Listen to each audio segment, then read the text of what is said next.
নমস্কার বন্ধুরা, ইভিনিংয়ে গরম গরম চায়ের সাথে খাওয়ার জন্য হাতের কাছে থাকা মাত্র দুটো উপকরণ দিয়ে আপনারা একেবারেই ঘরোয়া পদ্ধতিতে এইরকম দারুণ মজাদার একটি ইভিনিং স্ন্যাক্স বানিয়ে নিতে পারবেন। খেতে পুরো দুর্দান্ত হয় আর একেবারেই কিন্তু মুচমুচে। চা তৈরির আগেই আপনারা কিন্তু এই স্ন্যাক্সটি বানিয়ে নিতে পারবেন। এর জন্য পুরো রেসিপি দেখতে থাকুন, আশা করি আপনাদের খুবই ভালো লাগবে। সাথে চ্যানেলে যদি নতুন বন্ধু হয়ে থাকেন অবশ্যই চ্যানেলটি সাবস্ক্রাইব করে নেওয়ার অনুরোধ থাকলো। এর কাছে থাকা মাত্র দুটো উপকরণ দিয়ে আপনারা কিন্তু এই ইভিনিং স্ন্যাক্সটি বানিয়ে নিতে পারবেন। এর জন্য আমি একটি আলু নিয়েছি, বড় সাইজের আলুটা ভালো করে খোসা ছাড়িয়ে কেটে ধুয়ে পরিষ্কার করে নিয়েছি। এইরকম করে চৌকো চৌকো করে আলুটা কেটে নিয়েছি। সাথে আমি এক টুকরো আদাও কেটে নিয়েছি এবং ঝালের জন্য দিয়েছি মাত্র দুটো কাঁচা লঙ্কা। আপনারা যেই মাপের ঝাল খাবেন সেই পরিমাপ করে কিন্তু ঝালের পরিমাপটা বাড়িয়ে কমিয়ে নিতে পারেন। এবার আমি একটি মিক্সির জার নিয়েছি, মিক্সির জারের মধ্যে কেটে রাখা আলুগুলো দিয়ে দিলাম। দিয়ে এর মধ্যে আমি দিয়ে দেবো অল্প করে একটু জল। আপনারা চাইলে না জল দিয়েও এটাকে মিক্সিতে পেস্ট করে নিতে পারেন। তো এখানে আমি অল্প করে একটু জল দিয়ে দিয়েছি। এবার আমি ঢাকা চাপা দিয়ে এটাকে একেবারেই মিহি করে একটি পেস্ট করে নেব। খুব সুন্দর করে আলুর পেস্ট আমি রেডি করে নিয়েছি। এবার আমি একটি মিক্সিং বোলের মধ্যে আলুর পেস্ট ঢেলে নিলাম। এবার আমি এর মধ্যে কিছু গুঁড়ো মশলা অ্যাড করে নেব। তো এর জন্য আমি দিয়ে দিচ্ছি প্রথমে হলুদের গুঁড়ো 1 চিমটি কালারের জন্য, অল্প করে একটু দিয়ে দিচ্ছি লাল লঙ্কার গুঁড়ো, সামান্য একটু চটপটা ভাব আনার জন্য এখানে আমি দিয়ে দিচ্ছি 1/2 চামচ চাট মশলা, 1 চুটকি মতো এখানে আমি কালো জিরে দিয়ে দিলাম। সাথে দিয়ে দিলাম কয়েকটা সাদা তিল, 1 চুটকি মতো আমি আজওয়ান দিয়ে দিলাম। আপনারা এখানে আজওয়ানের পরিবর্তে পানমৌরিও অ্যাড করতে পারেন, কিন্তু আজওয়ান দিলে টেস্ট কিন্তু দ্বিগুণ বেড়ে যায়, এর কারণে আমি জোয়ান দিয়ে দিলাম। এবারে দিয়ে দিচ্ছি এর মধ্যে পরিমাণ মতো লবণ। এবার আমি এর মধ্যে দিয়ে দিচ্ছি 2 চামচ আটা, আপনারা চাইলে ময়দাও দিতে পারেন।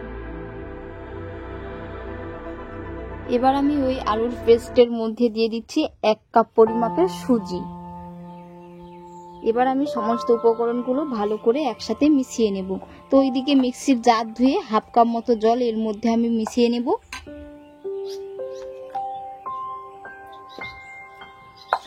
আর বন্ধুরা, প্রতিদিনের মতো কে কোথা থেকে রেসিপি দেখছেন অবশ্যই কমেন্ট করে জানাবেন। যদি রেসিপি ভালো লেগে থাকে অবশ্যই একটা লাইক করে দেবেন। সাথে চ্যানেলে নতুন বন্ধু হয়ে থাকলে অবশ্যই চ্যানেলটি সাবস্ক্রাইব করে নেওয়ার অনুরোধ থাকলো। আর এইদিকে সমস্ত উপকরণগুলো ভালো করে একসাথে আমি মিশিয়ে নিয়েছি। এবার আমি গ্যাসের চুলার মধ্যে একটি কড়াই বসিয়ে দেব। এবার আমি কড়াইয়ের মধ্যে দিয়ে দিচ্ছি 1 চামচ মতো সাদা তেল। ফোড়নের জন্য দিয়ে দিচ্ছি 1/2 চামচ গোটা জিরে। ফোড়ন খুব সুন্দর হয়ে ফুটে উঠেছে। এবার আমি এর মধ্যে দিয়ে দেব গ্রেট করে রাখা আলু সাথে সুজির পেস্ট।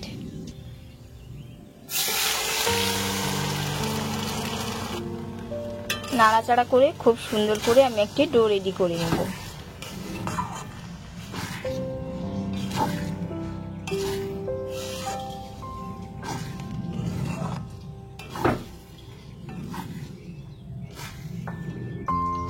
খুব সুন্দর করে ডো রেডি হয়ে গেছে আর কড়াই থেকে এই যে নিজের থেকে ছেড়ে গেছে। এবার আমি এটা তুলে নেব। তুলে কিছুটা ঠান্ডা করে হাত দিয়ে একটু ভালো করে ঠেসে নেব। ডোটা অনেকটাই ঠান্ডা হয়ে গেছে। এবার এটাকে আমি হাত দিয়ে ঠেসে ঠেসে একটু সফট করে নেব। সাথে এর থেকে আমি দুটো লেচি কেটে নেব।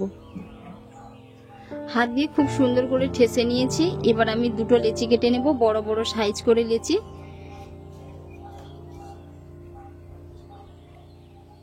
অল্প করে একটু তেল লাগিয়ে নিয়েছি। এবার এটাকে আমি মোটা করে বেলে নেব। এইরকম মোটা করে থিকনেস রেখে আমি বেলে নিয়েছি। এবার এটাকে আমি একটি গ্লাস দিয়ে কেটে নেব। আপনারা চাইলে যে কোনো কুকি কাটার দিয়েও কেটে নিতে পারেন, খুব বেশি পাতলা করব না। এই যে একটি গ্লাস নিয়েছি, গ্লাসের দ্বারাই আমি কেটে নিচ্ছি গোল গোল শেপ দিয়ে। আপনারা কিন্তু আপনাদের পছন্দ অনুযায়ী এখানে শেপ দিতে পারেন।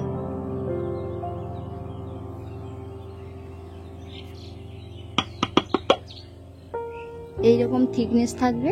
এক এক করে সমস্তগুলো আমি কেটে নেব।